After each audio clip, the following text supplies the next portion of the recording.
변호사님, 개인회생 파산 기간은 어떻게 되나요? 채무자가 서류를 다 모아서 변호사 사무실에 갖다 주시면 그날부터 일주일 정도면 신청이 가능하거든요. 법원에 접수가 된단 말이죠. 그리고 법원 접수가 되면 그날부터 3일에서 일주일 정도만 기다리면 금지 명령은 바로 나옵니다. 그리고 신청한 날로부터 4, 5개월 정도가 있으면 개시 결정이 나오게 됩니다. 다만 개시 결정은 사안에 따라서, 법원에 따라서 편차가 큽니다. 금지 명령은 뭐예요? 금지 명령은 법원이 채권자한테 금지를 하는 거예요. 저 채무자가 개인회생하고 있으니까 채권자 당신은 채무자한테 독촉 추심하지 마라. 계좌나 월급 같은 거 가압류 압류하지 말고 돈 달라고 요구하지 말고 가만히 있어라. 금지한다. 이게 금지 명령이거든요. 그러니까 법원에서 채권자한테 금지 명령을 송달해버리면 채무자 입장에서는 채권자한테 뭐 이러니 저러니 말할 필요가 없죠. 이미 금지 명령 다 송달됐으니까 더 이상 독촉 추심이 안 들어오니까 채무자 입장에서는 뭔가 설명할 필요도 없는 거죠. 그러면 금지 명령 받기 전에 채권자가 전화 오면 개인회생 준비 중인데요 라고 말해도 되나요? 괜히 말했다가 좀 손해볼 것 같은데. 일단 말해도 됩니다. 일단 말해도 되는 이유가 첫 번째는 채권자는 이미 숙지를 하고 있습니다. 채무자는 개인회생을 처음 하잖아요. 그렇지만 채권자는 카드사 같은 경우는, 은행 같은 경우는 나한테 돈 빌려간 채무자가 개인회생을 많이 해봤잖아요.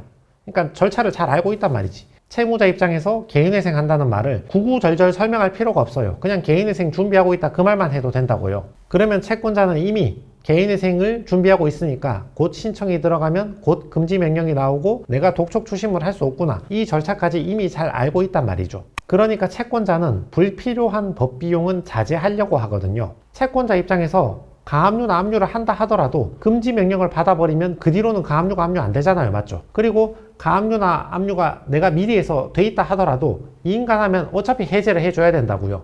별 실익도 없는 일인데 이미 개인회생 들어간다고 얘기하는데 그걸 굳이 돈을 써가면서 법비용을 내가면서 소송 비용 내가면서 그렇게 추진할 채권자는 거의 없단 말이죠. 지급 명령이나 소송 보내본들 뭐 하겠습니까? 이미 채권자 목록에 나를 기재했을 건데, 이미 채무자 스스로 갚아줄 채무가 있다고 자백을 하고 있는 건데. 그래서 일단 사건을 접수한 경우 있죠. 채무자가 사건을 접수했어. 근데 아직 그 금지 명령은 안 나왔어. 일주일 안 지나서 금지 명령 안 나온 경우에는 사건 번호를 채권자한테 말씀해 주시면 됩니다. 나 개인회생 신청했고 사건 번호 2025 개회 1, 2, 3, 4, 5, 6 뭐 이렇게 말씀해 주시면 돼요. 그러면 채권자가 나의 사건 검색해서 찾아보면 되니까, 아 진짜 하고 있네? 찾아보면 되니까. 그러면 그 뒤로 연락이 없거든요. 그래서 사건 번호가 나온 경우에는 말씀해 주시면 되고, 그리고 지금 개인회생 서류 준비 중인 사람이 있죠. 접수조차 안 됐다. 그렇지만 법무법인하고 계약을 해서 서류 준비 중인 사람은 개인회생 한다고 말해도 괜찮습니다. 어차피 한 일주일 하면 접수될 거니까 개인회생 준비 중이라고 말해버리면 채권자 입장에서는 알겠다고 1주나 2주 있다가 사건 번호 나오면 알려달라고 이 말만 하고 끊거든요. 대신 사건 번호는 꼭 알려줘야죠. 다시 물어볼 거지만. 요게 변수가 언제 생기냐면 서류 준비하고 있는 게 아닌데, 개인회생 준비하는 사람이 아닌데 한다고 거짓말하는 채무자가 있어서 그래요.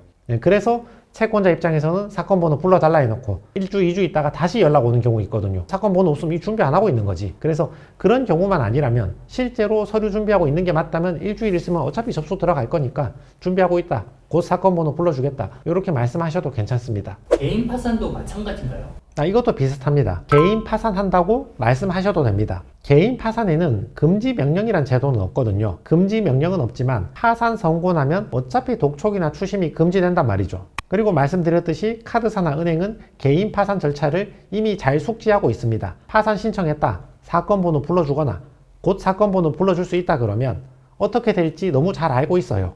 그러니까 별 실익도 없는 압류, 가압류 소송 같은 걸 지금 법비용 써가지고 그 소송 제기해봐야 아무 소용없는 걸 아니까 채무자 입장에서는 파산을 방금 신청했다, 사건 번호 불러주셔도 괜찮고, 또는 지금 서류 준비 중이니까 일주일 뒤에 불러주겠다, 이렇게 말씀하셔도 괜찮습니다. 대신 아무 준비를 안 하고 있으면서 파산 준비한다고 거짓말을 했다가는 1주, 2주 있다가 들통날 수 있으니까 이런 것들은 주의를 좀 하셔야겠죠. 자, 그래서 정리를 해봅시다. 회생 파산한다고 말해도 될까? 지금 서류 준비하시는 분들은 말씀하시면 됩니다. 지금 서류 준비 중이고 일주일 정도 후에 접수가 될 거다 말씀하시고 1, 2주 있다가 사건 번호 불러주시면 되죠. 그리고 이미 접수가 된 사람은 사건 번호 불러주시면 됩니다. 채권자가 스스로 조회해 볼 수 있기 때문에 개인회생, 개인파산, 사건 번호 불러주시면 되고, 그리고 개인회생 금지 명령까지 나온 경우에는 법원에서 알아서 채권자한테 송달해 주니까 이 이후로는 더 이상 말을 할 필요가 없는 거죠. 채권자 입장에서는 회생 파산 절차가 어떻게 흘러가고 독촉 추심이 금지가 된다, 이런 것들을 잘 알고 있기 때문에 불필요한 법 비용이나 법 조치를 자제합니다.